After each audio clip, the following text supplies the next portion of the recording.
मी काय राज ठाकरे वाकरे माझ्या काय संबंध आहे? ते माझ्या पक्षाचे व्यक्ती आहे का? त्यांनी ठरवायचं आहे की माझ्या पक्षाचा विधिमंडळाचे नेता कोण की अध्यक्ष कोण? आम्ही काय राज ठाकरे किंवा इतर कोणाचे सकाळची जे 9 वाजताची जे तुमची बुलेटिन आहे की वगैरे वगैरे किंवा कोणी तेलंगणाच्या वार आहे, हे सगळे लोक येऊन आम्हाला सांगतात की आम्ही आमच्या पक्षामध्ये काय करायचं? प्रफुल्ल पटेल विलन ठरत आहात. तुमच्याबद्दलचं एक वेगळं चित्र, तुम्ही भाजप तुम्हाला ऑपरेट करते, अशा प्रकारचं एक चित्र निर्माण केलं जाते. नेमकं काय आहे? भारतीय जनता पक्ष देशातला एक प्रमुख पक्ष आहे. राष्ट्रवादी काँग्रेस पक्ष मित्र पक्ष म्हणून दादांच्या सहमतीने त्यासोबत आलेला आहे.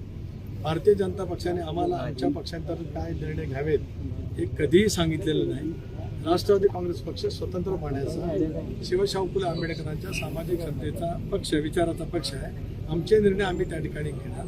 त्याच्यामुळे भारतीय जनता पक्षाने स्वच्छपणाची भूमिका घेतली की राष्ट्रवादी काँग्रेस पक्षाचा जो निर्णय असेल तो निर्णय अंमल करण्यासाठी भारतीय जनता पक्षाचं एनडीए मधला महत्वाचा घटक पक्ष म्हणून सहकार्य राहणार. अजित पवार जी, सबसे पहला सवाल तो यही रहेगा, ये चुनाव आप शरद पवार की एनसीपी के साथ मिलकर चुनाव लड़ रहे हैं. अटकलें जोरदार चल रही है कि आप दोनों एक बार फिर साथ में आएंगे, केंद्र में आपकी पार्टी साथ में जाएगी और उसके बाद वहां पर भी आपका मंत्री वहां पर दिखाई देगा और उसके बाद महाराष्ट्र की राजनीति एक बार फिर करवट बदल लेगी. इन चुनाव का मतलब दिल्ली के लिए भी निकाला जा रहा है, तो क्या सचमुच में आप साथ में आ रहे हैं? साहिल जी, ऐसा कोई भी कुछ सिचुएशन तैयार हो जाती है तो मीडिया वाले अलग अलग इश्यू निकालते हैं. इसके बारे में किसी ने चर्चा भी नहीं की आज तक, और आपने जो बताया उसके बारे में हमने कुछ सोचा भी नहीं और आगे उसके बारे में कुछ चर्चा भी की नहीं. राष्ट्रवादीच्या आमदारांची भूमिका आहे की सुनेत्रा पवार यांनाच राष्ट्रीय अध्यक्ष व्हावं, त्यासाठी स्वाक्षरी घ्यायला सुरुवात झालेली आहे. भाजपच्या दावणीला पक्ष बांधला जाऊ नये अशी थेट भूमिका जी आहे आमदारांनी सुनेत्रा पवार यांच्याकडे बोलून दाखवली आहे. यात तथ्य आहे. आता हे तुम्ही तुमच्या मनाला जे पाहिजे असेल ते तुम्ही बोलू शकता. मी मगाशी सांगितलं, राष्ट्रवादी काँग्रेस पक्ष एक परिवार आहे. त्या परिवारातल्या आमदारांच्या कार्यकर्त्यांच्या भावना लक्षामध्ये घेऊनच आम्ही त्या ठिकाणी निर्णय करणार आहोत. हे मगाशी मी सांगितलं आपल्याला. त्याच्यामध्ये काही दुमत असं काही कारण नाही. विलीनीकरणाच्या संदर्भात अजित पवारांनी तुमच्याशी कोणताही संवाद साधला नव्हता, परंतु आता विलीनीकरणाची शक्यता आहे की नाही नंतरच्या काळात? एक भाग असा आहे की हे जे काय म्हटलं जातं हा भाग एक वेगळा आहे आणि खरं तर ती सुद्धा चर्चा अंत्यसंस्कार होण्याच्या पूर्वी ज्या पद्धतीने केली गेली, हा प्रश्न कोणी विचारू शकेल, पण मी का विचारत नाही. का लगेच सुरुवात झाली चर्चा? कारण त्याच्यासाठी काय वेगळा विषयच नव्हता. एक भाग झाला. आता राष्ट्रवादी काँग्रेस विधिमंडळ पक्ष आमचा पक्ष आहे, दादाने उभा केलेला पक्ष आहे, कष्टाने उभा केलेला पक्ष आहे. त्यावेळेला सुद्धा आमची स्वच्छपणाची भूमिका होती. एक बघा, गेल्या 6 महिन्यात किंवा गेले वर्षभर मी सातत्याने ज्या वेळेला विलीनीकरणाच्या वतीमध्ये मला विचारण्यात आलं त्याला मी सांगितलं, आम्ही दादांच्या नेतृत्वाखाली एक सामूहिक निर्णय एनडीएमध्ये जाण्याचा जो घेतला तो आमच्या मूळ सेक्युलर विचारधाराशी ठाम राहत, शिवशाहू फुले आंबेडकरांच्या सामाजिक समतेशी ठाम राहत, मोदी साहेबांच्या नेतृत्वाखाली एनडीएमध्ये सहभागी होण्याचा निर्णय राष्ट्रवादी काँग्रेस पक्षाने घेतला.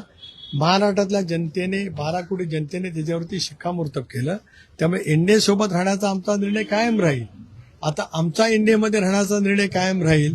या भूमिकेशी जे सुसंगत असतील ते निर्णय करतील. तो निर्णय त्यांनी करायचा आहे. मी तेच म्हटलं. मी आज नाही म्हणत.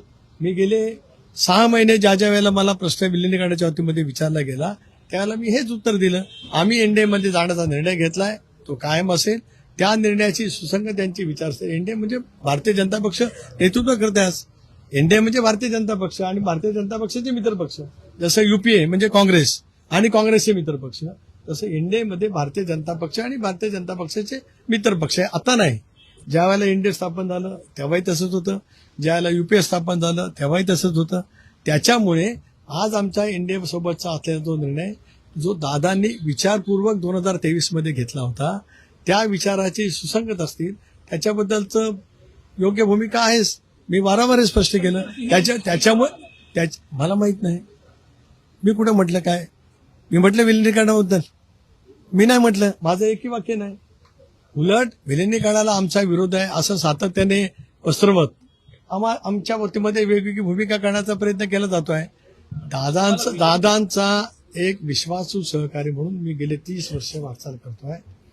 एक असं आहे, मी 2014 मध्ये सुद्धा एकत्रित राष्ट्रवादीचा अध्यक्ष होतो. पवारसाहेबांनी मला राष्ट्रवादी काँग्रेस पक्षाचा अध्यक्ष 4 वर्ष केला. मी दीर्घकाळ मंत्रिपदावरती राहिलो. पक्षाने माझ्यावरती जी जबाबदारी दिली ती मी निष्ठेने पार पाडली. दादांच्या समेत काम करत असताना त्यांच्या भूमिकेशी सुसंगत भूमिका त्यांचा कार्यकर्ता सहकार्य म्हणून मी वारंवार घेतली. त्यावेळेला सुद्धा आमच्याबद्दलची तसेच प्रवाद केले गेले, पण तो निर्णय दादांचा सामूहिकरित्या होता. आता सुद्धा मी तेच आपल्याला सांगतोय की आमचा निर्णय इंडियाबरोबरचा ठाम आहे. आता विलिनीकरणाची चर्चा का कुणी 2 दिवसात सुरू केली मी काय बोलणार नाही. ज्यांनी सुरू केली, ज्यांना सुरू केली त्यांना आपण विचारा. मला या चर्चेच्या हिशोबातून तुम्हाला किंवा प्रफुल्लभाईंना कुठेतरी म्हणजे विलनच्या भूमिकेत किंवा विरोधकांच्या भूमिकेत ठेवत नाहीये. करू दे ना, कोणाला काय करसेल ते करू दे. आमची भूमिका स्वच्छ आहे. आम्ही दादांच्या परिवाराशी आणि दादाने राष्ट्रवादी काँग्रेस पक्षाचा जो परिवार उभा केला त्याच्याशी सुसंगत पैसा निर्णय करतो. राष्ट्रवादी काँग्रेस पक्षाचा विधिमंडळ पक्षाचा नेता कोण निवडायचा तो राष्ट्रवादीचा अधिकार आहे. लोकशाहीमध्ये तो राष्ट्रवादी काँग्रेस पक्षाचा अधिकार आहे. त्यामुळे तो मुद्दाच येत नाही.